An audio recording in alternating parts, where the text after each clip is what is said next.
राजा जनक जैसे ही अष्टवक्र का बात को सुनते हैं ना, तो उनको मुक्ति मिल जाती है। वे अपने आप को साक्षी समझ लेते हैं और उनको ज्ञान की प्राप्ति हो जाती है।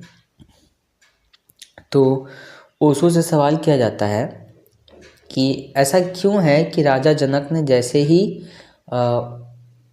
अष्टवक्र की बात को सुना उन्हें मुक्ति मिल गई, वहीं हम जो है आपके प्रवचन को सुन रहे हैं और अष्टवक्र की बातों को सुन रहे हैं, बट हमें वो मुक्ति नहीं मिल पा रही है। तो ऐसा क्यों हो रहा है? तो ओशो इस चीज़ को एक्सप्लेन करते हुए बोलते हैं कि 3 तरह के लोग होते हैं। पहला, जो मुक्त होना चाहते ही नहीं हैं, जिनको आप कुछ भी समझा दो, जो भी बोल दो, वो मुक्त होंगे ही नहीं, वो चीज़ों को ध्यान भी नहीं देंगे। दूसरा, उस टाइप के लोग होते हैं जो चीज़ों को सुनते हैं, जो मुक्त होना चाहते हैं पर अभी नहीं चाहते हैं कि मैं अभी मुक्त हो जाऊं। वो चीज़ों को सुन के रख लेते हैं, वो अभी नहीं, लेकिन बाद में जब वो मुक्त होंगे तब उन चीज़ों का इस्तेमाल करेंगे। ज़्यादातर लोग इसी कैटेगरी में आते हैं। तीसरे लोग ऐसे होते हैं जो मुक्ति के द्वार पे बैठे हुए होते हैं, बस उन्हें कोई मार्गदर्शन का ज़रूरत होता है। जैसे ही कोई उनको मार्गदर्शन देने वाला मिल जाता है, वे तुरंत मुक्ति के घर में प्रवेश कर जाते हैं, उन्हें मुक्ति मिल जाती है। तो राजा जनक जो थे वो तीसरे कैटेगरी के लोग थे कि वो मुक्ति के द्वार पे ही बैठे हुए थे, और जैसे अष्टवक्र ने उन्हें अपना प्रवचन दिया, उन्होंने उन्हें सुना, वे तुरंत मुक्ति के घर में प्रवेश कर गए। तो सवाल किया जाता है ओशो से कि ऐसा क्यों होता है। तो ओशो इसको बताते हैं कि तीसरे कैटेगरी में वो लोग आते हैं जो संसार से परे हैं, जैसे जिनके पास धन संपत्ति और पद बहुत ज़्यादा है, जैसे कि राजा जनक, गौतम बुद्ध। ये लोग जो थे, ये लोग राजा थे। इन लोगों के पास धन की कमी नहीं थी, इन लोगों के पास पद की कमी नहीं थी, जिसके वजह से ये लोग तीसरे कैटेगरी में आते हैं।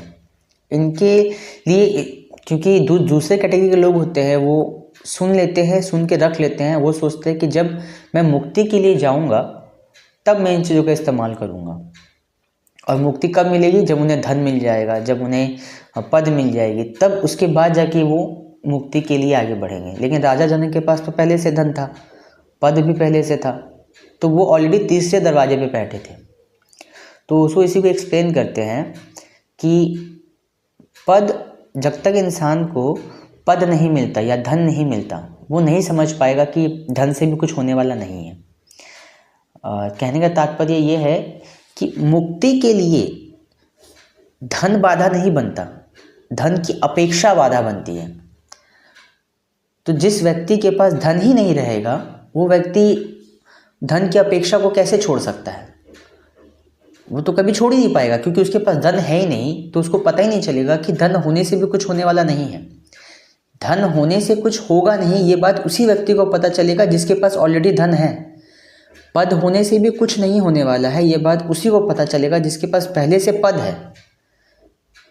तो ओशो क्लियर यही बात बोलते हैं कि मुक्ति को रोकने के लिए धन और पद नहीं आता है, धन और पद की अपेक्षा बीच में आती है।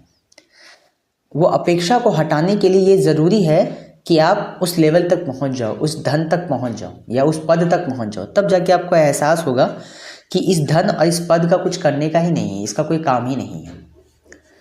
ओशो इसको बताते भी है कि जो व्यक्ति के पास धन नहीं है या पद नहीं है, उसका मुक्त होना उस व्यक्ति के कंपैरिजन में ज़्यादा कठिन है जिसके पास धन और पद है।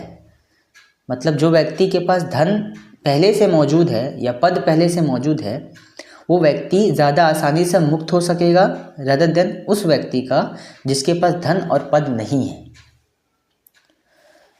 तो इसका मतलब ये भी नहीं है कि जो लोग गरीब हैं या जिनके पास धन नहीं है या कोई पद नहीं है, वे मुक्त नहीं हो सकते हैं।